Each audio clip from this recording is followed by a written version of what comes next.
Welcome to the Underground Garage. I'm Little Steven. Alright, I'm not Little Steven. I'm lying to you.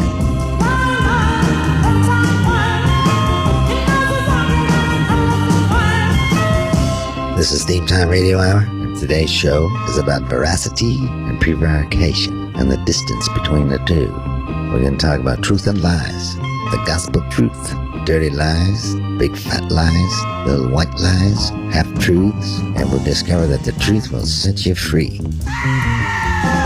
As Mark Twain once said, the lie can travel halfway around the world, while the truth is putting on his shoes. So let's travel around the world, along with some of those lies, and dare the truth to catch up with us. Start things off. The Chromatics didn't record much, and they seem to have been centered around Long Beach, California. This song was the B-side of a record that came out on the Million record label. As a matter of fact, it was Million number 2014. It was the B-side of Don't Know Why I Cry. Here are the Chromatics with Tell a Lie. If the truth will hurt someone you love, tell a lie, tell a lie, tell a lie, tell a lie. If the truth will bring a tear from her eyes, tell a lie, tell a lie, tell a lie, tell a lie. Yes, tell her that you love her, if that will make her smile. Though you're lying, you'll discover that you'll mean it after a while. If the truth will hurt, yes, someone you love, tell a lie, tell a lie, tell a lie.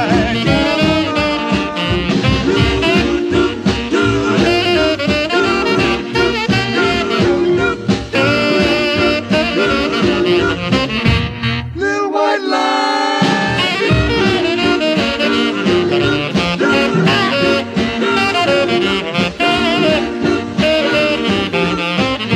A big fat lie.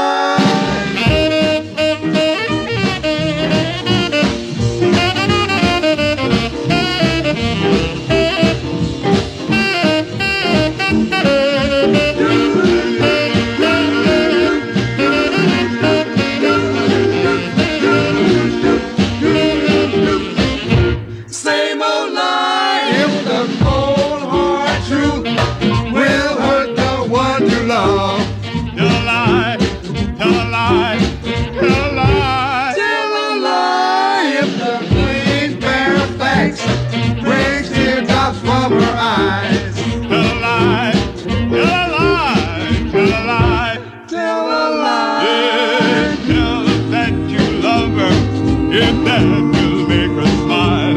Though you're lying, you'll discover that you'll mean it after a while. If you will hurt, yes, someone you love, tell a lie, tell a lie, tell a lie. A little white lie, tell a lie, tell a lie. A big fat lie, tell a lie, tell a lie. Lie, lie, lie. That was the Chromatics. Tell a Lie. If you are gonna tell a lie, make it a white lie. The dictionary defines that as an often trivial, diplomatic, or well-intentioned untruth. According to a survey, more than 4 out of 5 people admit to telling white lies at least once a day. And I'm telling you, that other guy, he's lying.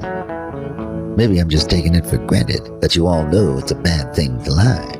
Just so we say it emphatically one time. It's a sin to tell a lie. Even if lying is a sin, it's only a venal sin. It becomes a mortal sin only when the intention of deceiving risks deadly consequences.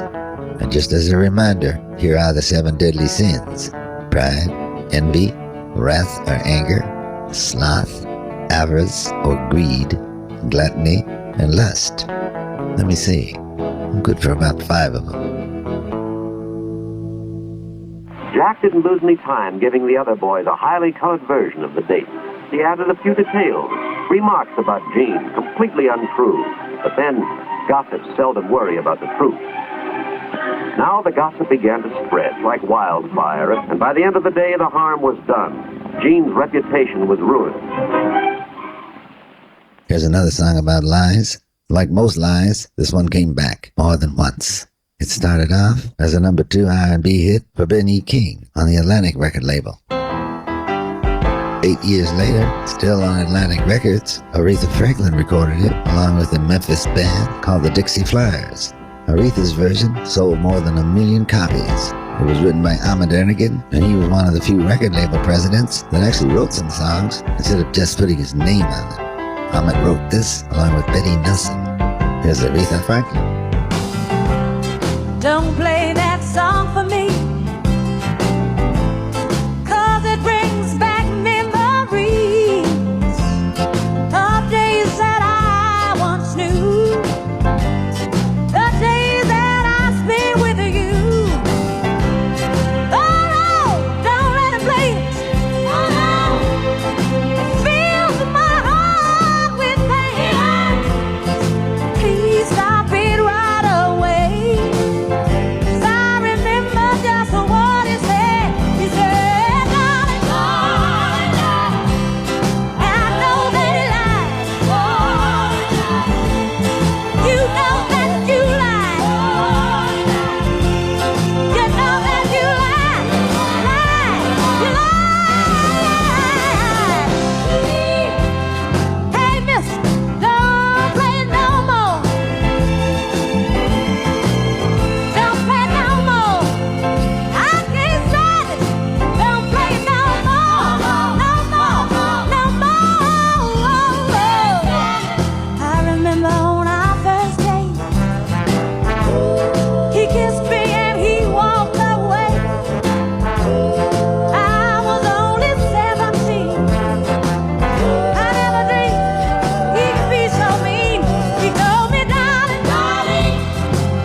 That was Aretha Franklin. Don't play that song, you lied. Aretha didn't play on the West Coast for 2 decades. She doesn't like flying. In 2004, Aretha and her band spent a week driving 3 buses across the country for shows on the West Coast and Las Vegas.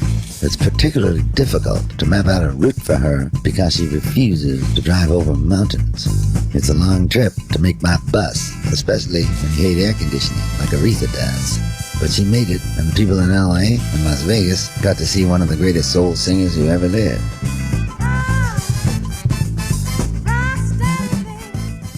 Speaking of air conditioning, I'm reminded of the 3 Jewish guys who invented air conditioning for cars. They went to Detroit and showed all the car manufacturers their invention. The car manufacturers loved it. They said, "How much money do you want for it?" The 3 Jewish guys said, "You don't have to pay us. Just from now on, whenever there's air conditioning in a car, we want to see our names on it." And that's why, to this day, if you have air conditioning in your car, you see their names. Hi, Norm, and Max. You know who told me that joke? Orson Welles. And I'm dying if I'm lying. Orson made a great documentary that fits our subject matter pretty well. It's called F for Fake. It's sort of a fly by the seat of your pants documentary. A little bit freeform. It's about the infamous art forger, Elmer DRA, and his biographer, Clifford Irving. who might be even better known for his fraudulent Howard Hughes biography. There's a movie called Hoax, starring Richard Gere, all about him. But F for Fake blurs the line between what is real and what isn't. Our works in stone, in paint, in print are spared, some of them for a few decades or a millennium or two, but everything must finally fall in war or wear away into the ultimate and universal ash. The triumphs and the frauds, the treasures and the fakes, a fact of life. We're going to die. Any film by Orson Welles is worth seeking out, but F for Fake is one of the most intriguing. A little bit earlier, we talked about what Mark Twain said. He had something else to say about the truth. Always tell the truth, he said. That way you don't have to remember what you said. It's pretty easy to detect lies, and I had to know. You can detect them from emotional gestures and contradictions. If the timing is off between emotions, gestures, and the expressions of those emotions, that person's probably lying. For example, if someone says, "I love it," while tasting your cooking, and then they smile after making the statement, rather than at the same time, it means they're thinking about what they're saying, as opposed to actually meaning it. Also remember, a guilty person gets defensive. If you're innocent, you'll often go on the offensive. Some people use humor or sarcasm to avoid a subject. Here's a handy test. If you think somebody's lying, change the subject really quickly. Someone who's lying will follow along willingly. The guilty person is in a hurry to change the subject. The person telling the truth might even be confused by the sudden change in topics and will try to bring the conversation back to the original subject. Of course, you probably don't want to hang around with liars at all. You don't want to be spending a lot of time trying to second guess everything they say. And you certainly don't want to have to keep saying to them what Fats Domino says in this song. Fats had so many hits, and people think of him as just a jolly fat man from New Orleans, but they don't realize what a bluesy piano player he is. Here he is, with a song that'll help you get down to the real nitty-gritty. Don't Lie to Me, Fats Domino.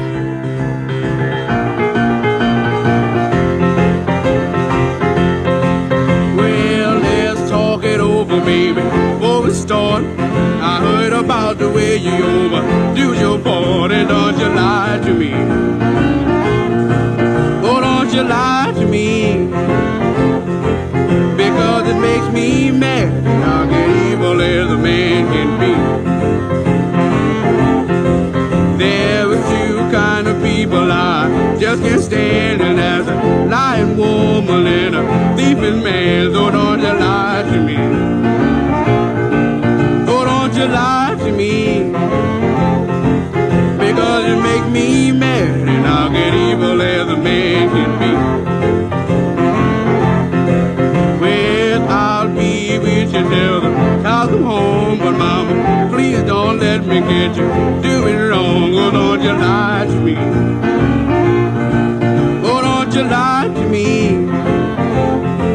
because you make me mad, and I'll get evil as a man can be.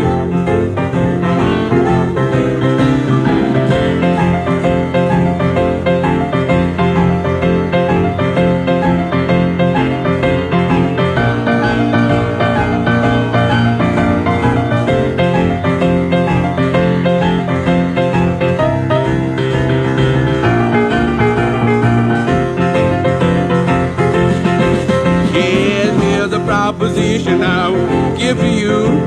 You give me all your loving if I give you mine too. But don't you lie to me. Oh, don't you lie to me, because it makes me mad, and I'll get evil as a man can be.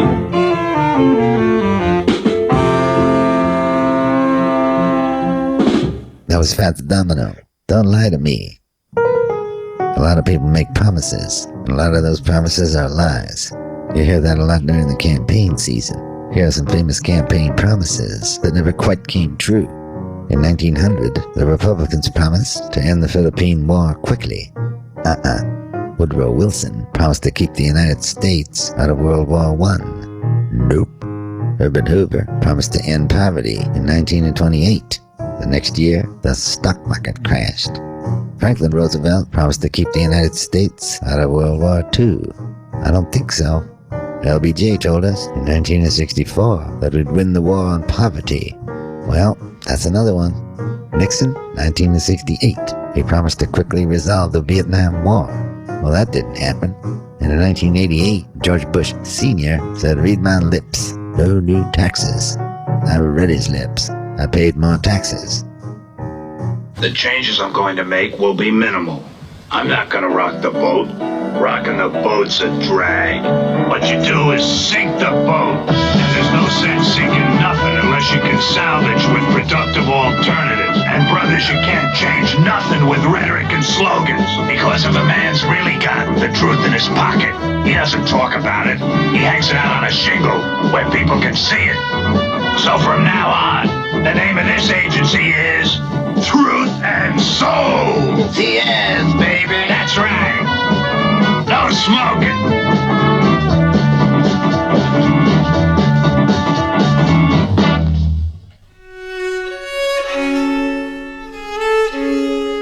In the 17th century, the Scotch Presbyterians adopted the color blue in opposition to the Royalist red. That's where we get the phrase true blue. Leon Chappelle has a song about a true blue papa. He's a fascinating guy. He was born with the name Leon Chapelier in 1909 in Gilmer, Texas. He formed a band with his buddies, the Shelton Brothers, in 1929. They're called the Lone Star Cowboys. He split up with them a couple years later and started a new group called Leon's Lone Star Cowboys. In 1935, tragedy struck. He was coming home from a live show and he was in a car crash. He had severe head injuries, and many people around him don't think he ever fully recovered. He was dropped by his record label in 1937. The next 10 years are kind of a mystery. He retired from music and became a policeman, but he was kicked out of the force, convicted of accepting bribes, and might have even served a prison sentence. He finally resurfaced in the late 40s, shortened his name to Chappell, and was playing with a band called the Lone Star Ramblers with a harder honky-tonk sound. He connected with Jimmy Davis, who had just finished his first stint as governor of Louisiana. He was invited to join Davis's backing band, the Sunshine Boys. Davis called in a few favors and got Chappell a deal on Capitol Records, where he recorded the number we're going to hear today. That wasn't the end of his story. He had never fully recovered from the early car crash. His marriage fell apart. He slipped into a deep depression, and on October 23, 1962, Leon Chappelle committed suicide. He made some fine records in two different periods of his life. It's better to remember him for those than for all the sadness he carried. Here he is, True Blue Papa.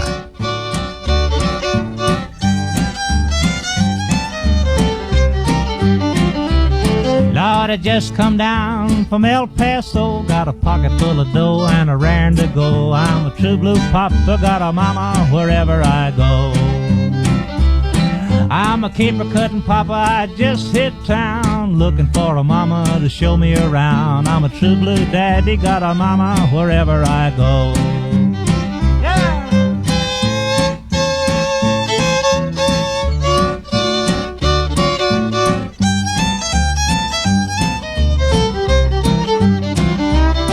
Lord, my good gal, she tells me not to work, says she'll make a living if I just don't flirt. I'm a true blue daddy, got a mama wherever I go.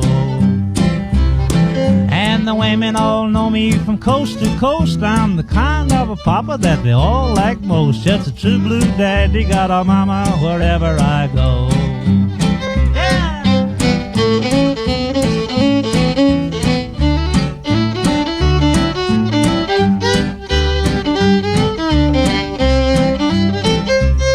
I got a caper cutting cutie, weighs 100 pounds. She can make a jackrabbit hug a hound. I'm a true blue papa, got a mama wherever I go. Lord, I ain't gonna marry and settle down. I want a brand new mama in every town. I'm a true blue papa, got a mama wherever I go.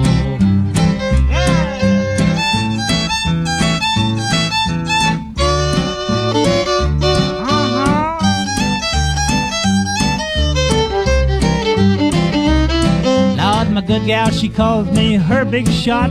She says I got something that the others ain't got. Just a true blue daddy, got a mama wherever I go. I'm a caper cutting papa with a true blue weight. I got a gal in Alabama and she wants me to stay. Just a true blue papa, got a mama wherever I go.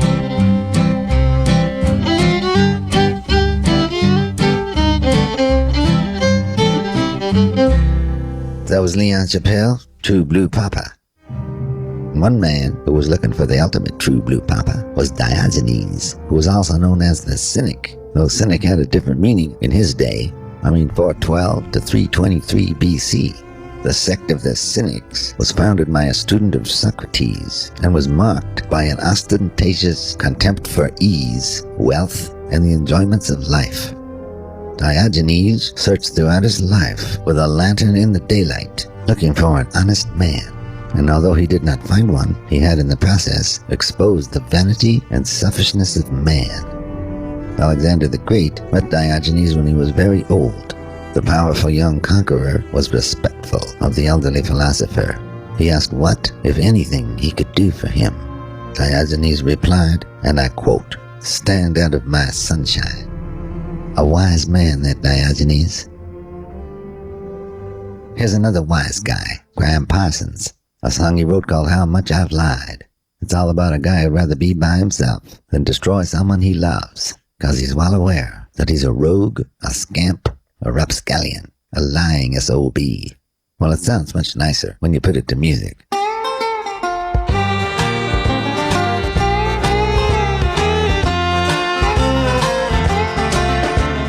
Darling, there is something I must tell you, you must know. But it's so hard to say the words I feel. This fancy that I'm on has been going on too long. It's time we stop pretending things are real. 'Cause I've been living deep in sin, I've been living blind, and I don't know just what's right or wrong. To take a chance on losing you was such a silly thing to do. A chance I might wake up and find you gone.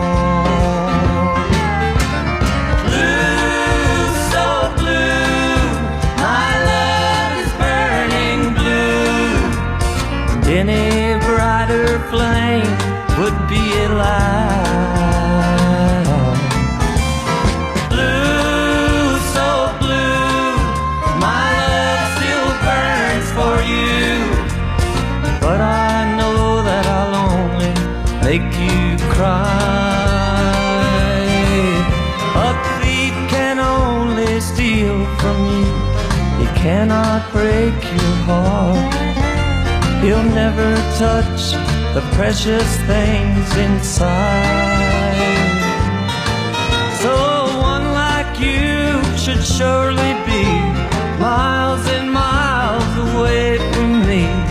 Then you'd never care how much I've lied.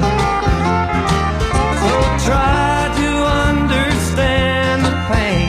It takes so long when I explain. Please don't you forget how much I've lied.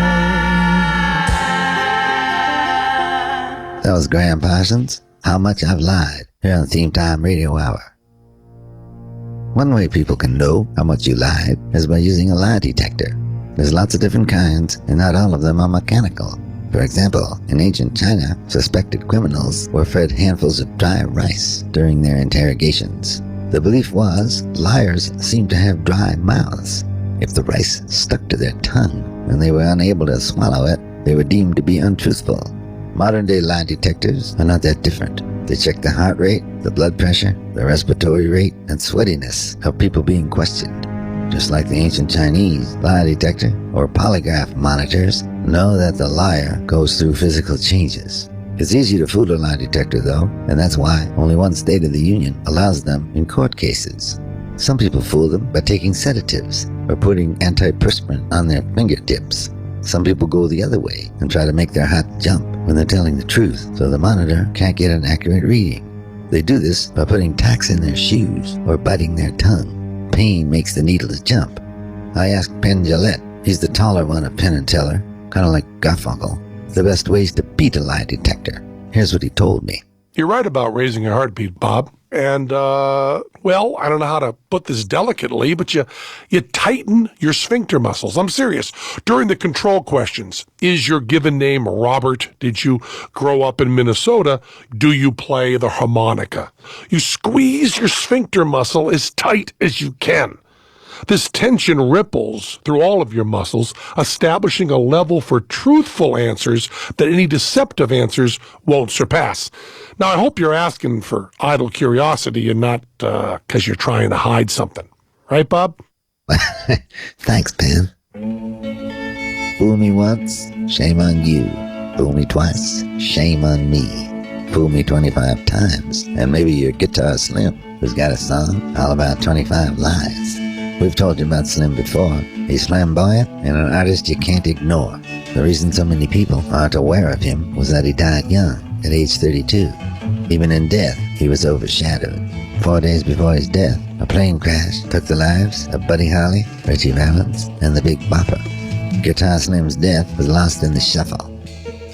Well, we won't let him get lost here on Theme Time Radio Hour. Here he is, talking about those 25 lies. Oh, why do you tell so many lies? Now the first lie you told me was about your age. The second lie you told me that you was disengaged. The third was the worst lie. Of both the others you with your man all night. I stayed home with mother, but I really do despise any woman that tells evil lies. Now the fourth and the fifth and the sixth and the seventh, the eighth and the ninth and the 10th and the 11th. On the 12th I checked it back just to see if you was right. But when I found they all was wrong, then we had a long fight. Cause I really do despise any woman that tells evil lies.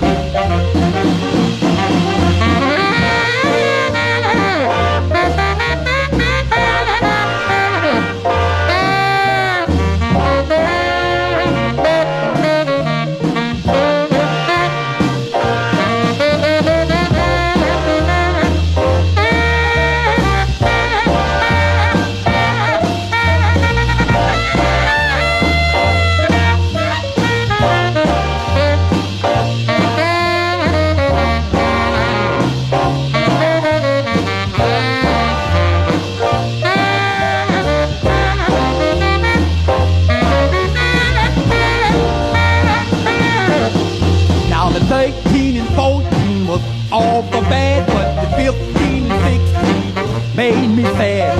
The 17 and 18 was all for dirty, but the 19 and 25 really hurt it. Cause I really do despise any woman that tells evil lies. Now the 21st and second lies made me mad, but the 23rd and 4th lies made me glad. I pulled up arithmetic, I might as well, because the 25th lie was just too bad to tell. But when I added to my file, I found you told me 25 lies. That was 25 Lies by Guitar Slim.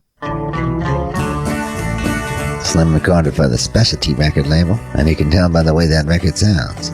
Back then, there were regional sounds, and those sounds were reflected in the record labels, who had a distinctive sound of their own, based on the size of the recording studio and the man sitting behind the console.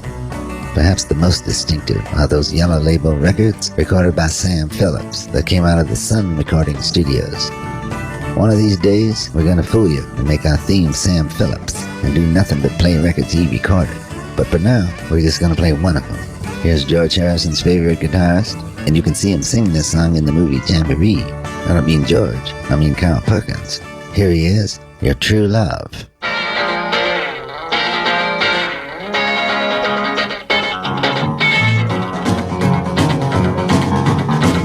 True love, your love.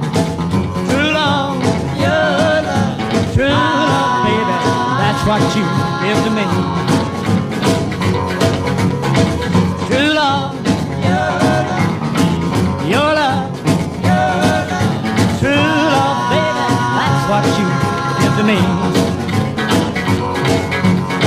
God made the world and he made it round.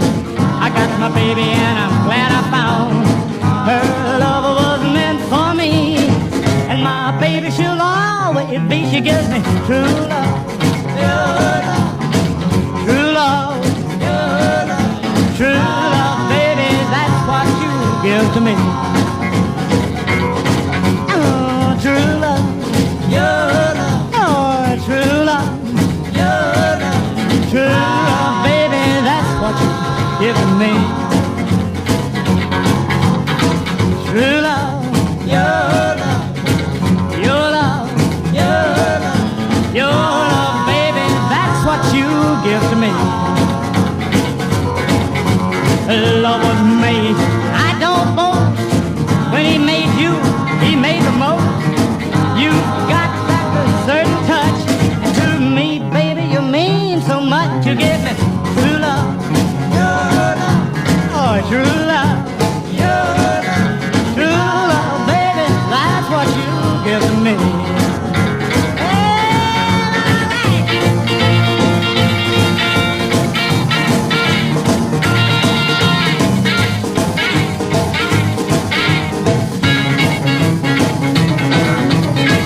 True love, your love, your true love, your love, true love, baby, that's what you give to me. Well, the big, the little, young and old, they all need something to have and hold. When I found you, I found that you gave me love and I can't forget. You gave me true love, your true love, your true love, baby, that's what you gave to me. Oh, your true love, baby, that's what you gave to me. That was Carl Perkins, Your True Love. Everybody always thinks of rockabilly as being a guitar-based music, but you can't imagine that record without Jerry Lee Lewis pumping the piano all over it. During the 60s and the 70s, the Guitar Hero became popular, but for my money, give me that pumping piano. The only reason the guitar became so popular was because you could wear it around your neck and stand in the middle of the stage. The poor guy playing the piano was stuck in one spot, and unless you were Little Richard or Jerry Lee Lewis, you were relegated to the background. I feel we lost something when it became all guitars and no piano. Another thing that happened is that somewhere along the line, people seemed to think the solo was more important than the song. On some of my favorite blues records, there isn't even a solo at all. The guitar playing is mostly call and response to the vocals. If you're lucky, maybe there's a one-chorus guitar solo. It's not about the length of the solo, it's the feel. And a lot of those blues records have more feel than you can ever put in a 20-minute solo. Well, the phones are lighting up like a Christmas tree. Why don't we just pick one up here? Hello, caller, you're on the air. Hi, Bobby. Hi, who's this? My name's Sylvia, and I've been listening to the show, and I just love it. Well, thanks an awful lot. Can I help you with something? Yeah, I was just listening to that song you played, Your True Love, and I have a question for you. Okay, shoot. What do you do if you have more than one true love? Because I have about 3. Oh, really? That's quite a problem, Sylvia. Do you really think it's possible to have a one true love? Well, the answer I have is more applicable to men. The Mormons practice what is known as polygamy. Many cultures do this. It's so they can build a flock. They believe that a man must take at least 3 wives, or they won't become gods in heaven. This makes good sense when you're trying to build a larger congregation. A man can impregnate a number of women, but a woman can only carry one baby at a time. So I'm really not sure how to advise you in this situation. My advice, pick the one you like best and see the other 2 on the side. I hope that helps you, Sylvia. Thanks, Bobby. And I know 2 fellows who are going to be very disappointed. Thanks for calling, and we'll see you soon. She sounds like a spirited gal, not the kind of gal that Faye Adams is singing about, at least if this next song can be believed. Here's Faye from 1953 on the Herald record label, I'll Be True. I'll be true to you. I'll be true to you. I'll be true to you. No matter what you do, don't tell me about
was Faye Adams, I'll Be True. 9 years after she made this record, which went to number 1 on the R&B charts, by the way, Faye walked away from secular music, returned to the gospel circuit, and refused to even discuss her R&B records. I'll Be True to You sounds a little bit like a wedding vow. In the early history of wedding vows, the commitment was made between a person and an entire village. They were trying to find safety in numbers. The first wedding vows were most likely a symbol of a newcomer's commitment to watch over and be one of the protectors of a tribe or a group. In medieval times, wedding vows changed slightly to include marriage at the church. The ceremony was not held inside the church, but in front of the doors, so it would become publicly known that the couple were man and wife. The Celts made their vows in a ceremony known as a hand-fasting. This is a legal marriage that was binding for a year and a day. At the end of that time period, the vows could be renewed permanently, or the two of them could go their separate ways. Where do I sign up for that?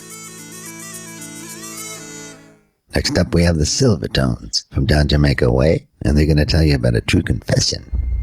They're actually talking about a magazine called True Confessions.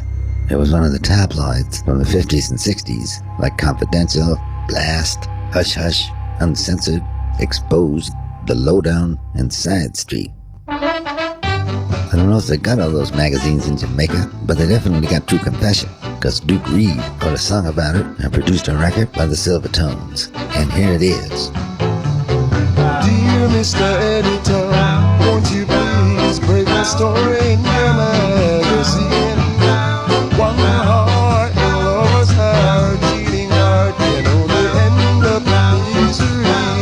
I was a lie, cheating fool, treating her so cruel, broke her heart and made her cry, broke any rule and that's right. She can read the story, that's my true confession. But I'm sorry. I'm sorry that I treated her so mean. Whoa, I'm sorry that I treated her mean. I would call her up and apologize if I was half the man I should be. But I'm afraid it's too late for that, 'cause I know she won't listen to me. I was a lie, cheating fool, treating her so cruel, broke her heart and made her cry, broke any rule and that's right. She can read the story, that's my true confession. Let them know that I'm sorry that I treated her so mean. Oh, I'm sorry that I treated her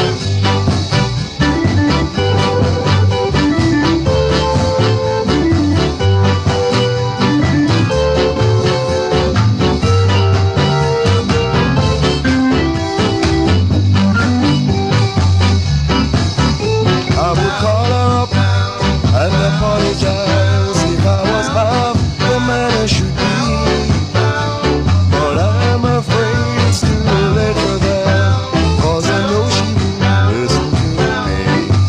I was a lie, cheating fool, treating her so cruel, broke her heart and made her cry, broke any rule and that's right. She can read the story, oh, that's my true confession. Let them know that I'm sorry that I treated her so mean. Sorry that I treated her so mean.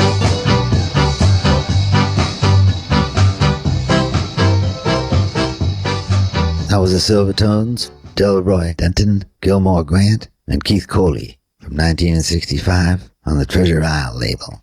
All about the True Confessions. As in all other subjects, Shakespeare was there with a ready quote about the truth. In A Winter's Tale, he says, "Though I am not naturally honest, I am sometimes by chance." And of course in Hamlet, he says, "This above all, to thine own self be true, and it must follow, as the night the day, thou canst not then be false to any man." George Orwell once said, "In a time of universal deceit, telling the truth is a revolutionary act." Winston Churchill once said, Men stumble over the truth from time to time, but most pick themselves up and hurry off as if nothing happened.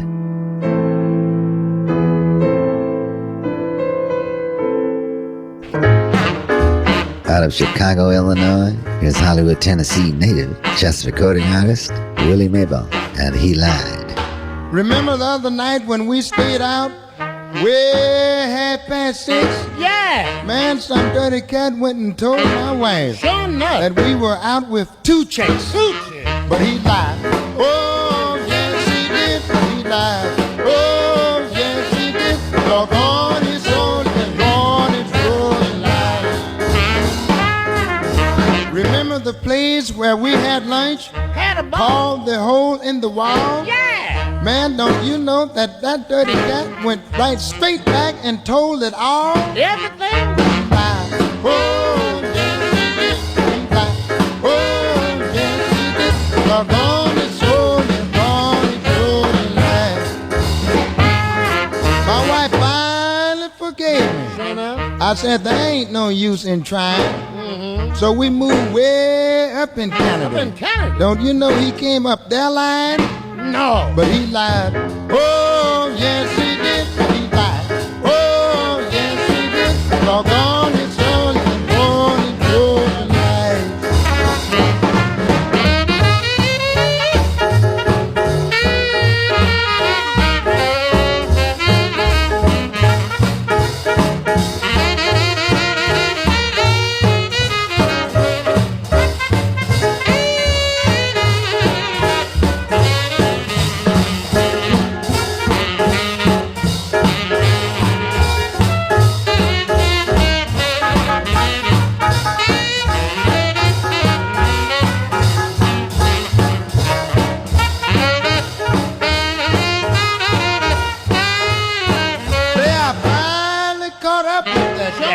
That was lying on you and me.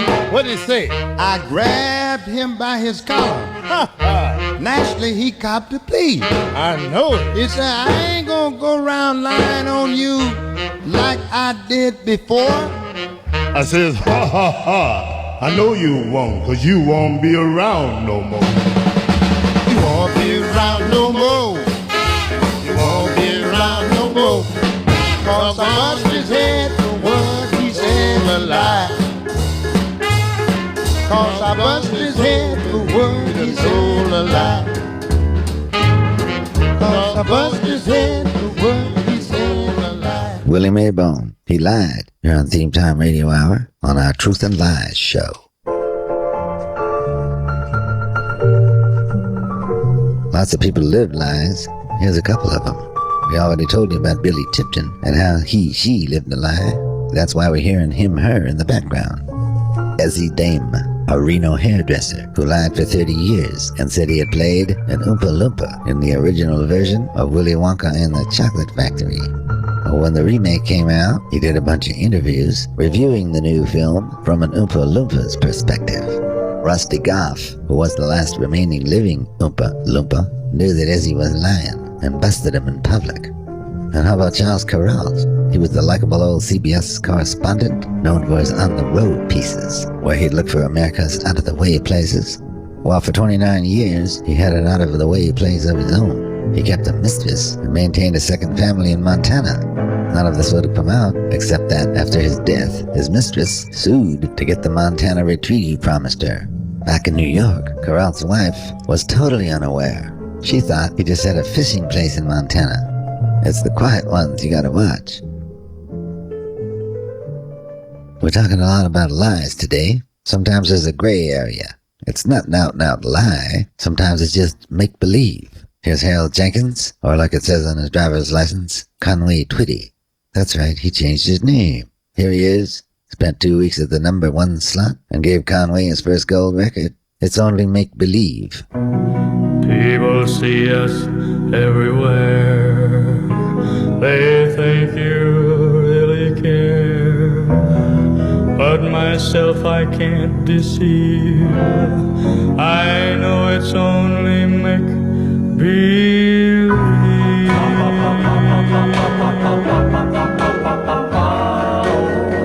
My one and only prayer is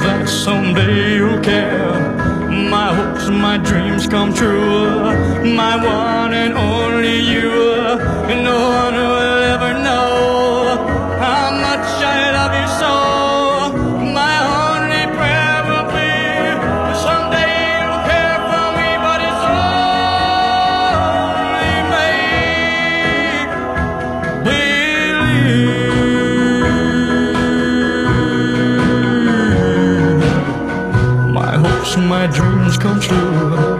My life I'd give for you. My heart a wedding ring. My all, my everything. My heart I can't control. You rule my very soul. My only prayer will be someday you'll care for me, but it's only make believe.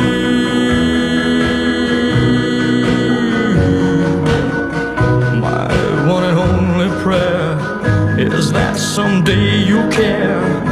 My hopes, my dreams come true. My one and only you. No one will ever know how much I love you so. My prayers, my hopes, my schemes. You are my every dream, but it's only make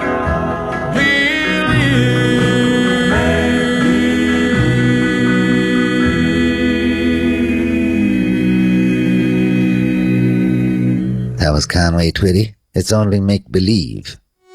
We lost him a while ago, but you can still go visit his home, Twitty City, USA. That's in Hendersonville, Tennessee, and it's a 9-acre theme park. Go down there, you get a tour of his home, and even see the tour bus that he died in. If you don't want to see Twitty City, you might want to go down to Pigeon Forge, Tennessee, just a stone's throw away, and see Dollywood. 125 acres in the shadow of the Great Smoky Mountains. You got roller coasters, kiddie rides, country fair area, and live entertainment. You never know, maybe Dolly will even be down there.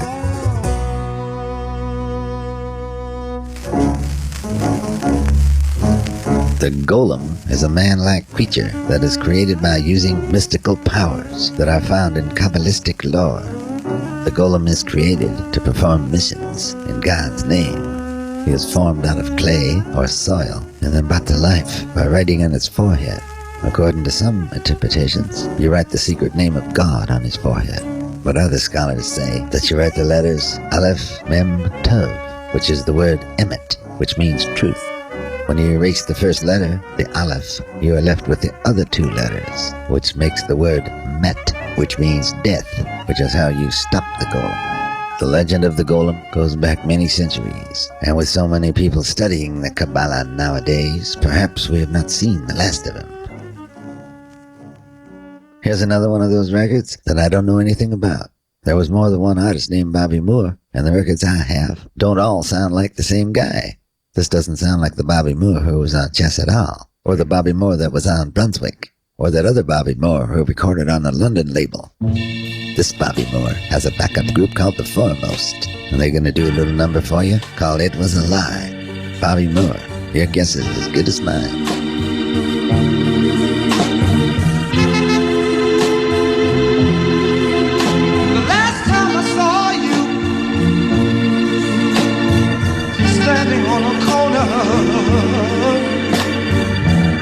You was talking with another guy. I saw him whisper something in your ear, but I knew, pretty baby, that he was telling a lie. Whoa, it was a lie. It was a lie. It was a lie. It was a lie. It was a lie. It was a lie. It was a lie. It was a lie. So now you're back here, crying on my shoulder. But let me tell you, baby, you too late. Oh, I know how you feel. I said I know how you feel. The reason why I know, I felt the same way too. Another thing I want to tell you, I know everybody in the world knows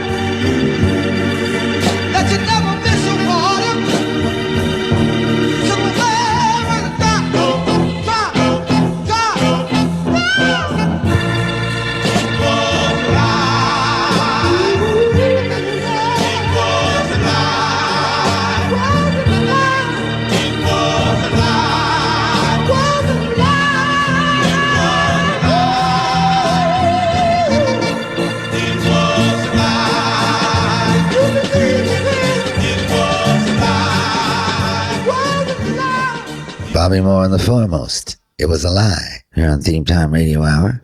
I don't know what you're thinking. We're playing a lot more songs about lying than we are about truth-telling. I think there's just more songs about lying. It's like some people say, the devil has all the good songs.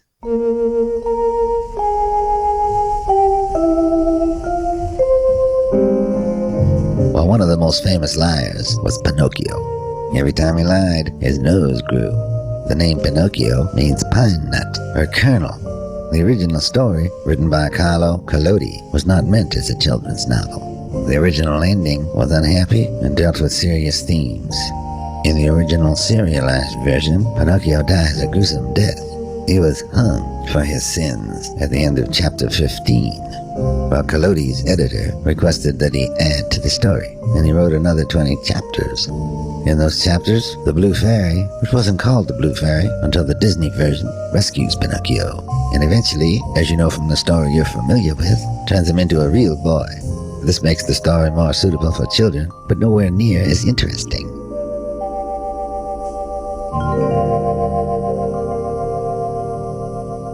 Before they started making operas, The Who were one of the great singles bands of the 60s. They were a favorite of the mods and advertised their shows with posters that said, Maximum R&B. Here's a great sample from their album My Generation, La La La Lies.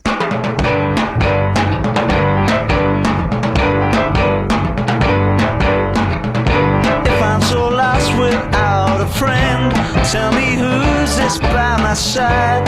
This girl with eyes like gems, echo reactions to your lies, lies, lies. You can't repeat what you put round, all the things that made me cry. You kicked me when I was down, and they hurt me, all those lies, lies, la la la la la la lies.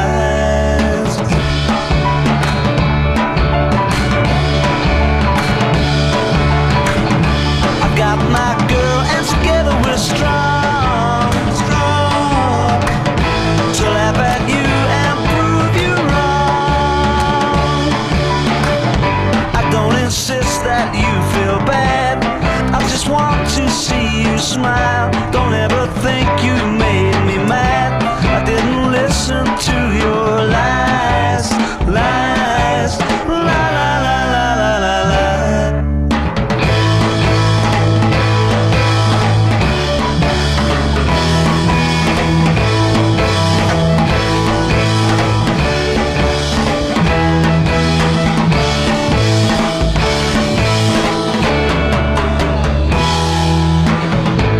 I'm so lost without a friend, tell me who's this by my side. This girl with eyes like gems, echo reactions to your lies, lies, lies. I don't insist that you feel bad, I just want to see you smile. Don't ever think you made me mad, I didn't listen to your lies.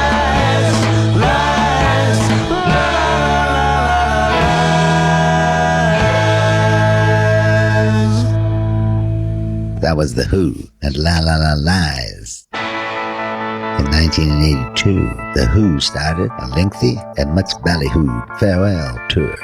Let's see what happened next. In 1985, they did Live Aid. 1988, they were on a British Music Awards program. In 1989, they did a 25th anniversary tour of America. In 1994, they did 2 concerts to celebrate Roger Daltrey's 50th birthday. Happy birthday, Roger. In 1996, they did the Prince's Trust concert in Hyde Park. They did an American tour in 1996, another one in 1997. They did a benefit in 2001. In 2002, they were about to kick off a North American tour when John Entwistle passed away. They ended up finishing the tour. In 2006, Townsend and Roger Daltrey toured in support of their new album, Wire and Glass. That's 24 years after their farewell tour. Who said they were going away? That's a sentence, not a question.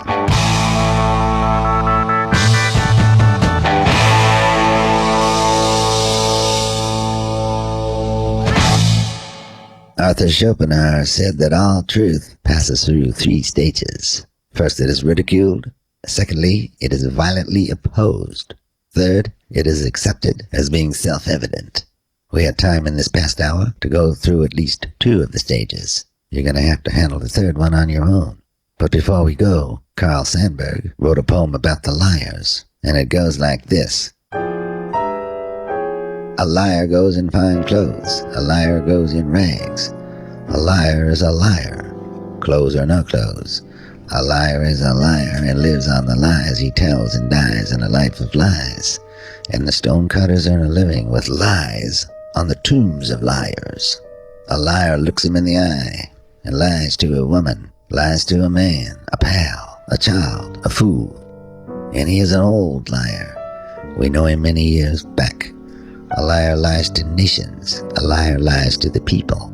A liar takes the blood of the people and drinks this blood with a laugh and a lie. A laugh in his neck, a lie in his mouth. And this liar is an old one. We know him many years. He is straight as a dog's hind leg. He is straight as a corkscrew. He is white as a black cat's foot at midnight. The tongue of a man is tied on this, on the liar who lies to nations, the liar who lies to the people. The tongue of a man is tied on this, and ends. To hell with them all. Carl Sandburg, truthful poet.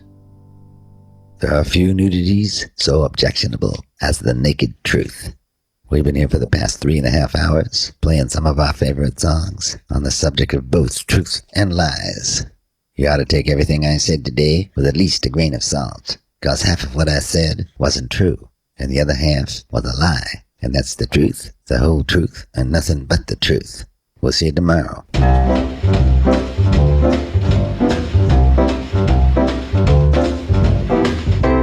Thanks for listening to Theme Time Radio Hour with your host, Bob Dylan. Produced by Eddie Gorodetsky, and the associate producer is Anita Fitzgerald. Continuity is by Eats Martin, and the editor is Damian Rodriguez. The supervising editor is Rob McClumber. The research team is Diane Lapson and Bernie Bernstein, with additional research courtesy of Lynn Sheridan, April Hayes, Callie Glavin, Terrence Michael, Sean Patrick, and Matthew Meltzer. Robert Bauer was the librarian, and the production coordinator was Debbie Sweeney. Special thanks go out to Randy Azrati, Coco Shinomiya, Simpson's Diner, and Lee Abrams. Tex Carbone was our director of studio operations. Recorded in Studio B of the historic Abernathy Building, crown jewel of the city's skyline. It's a Greywater Park production in association with Big Red Tree. This is your announcer, Pierre Mancini, speaking. Next week, we take a look at the family circle. We'll save a seat for you.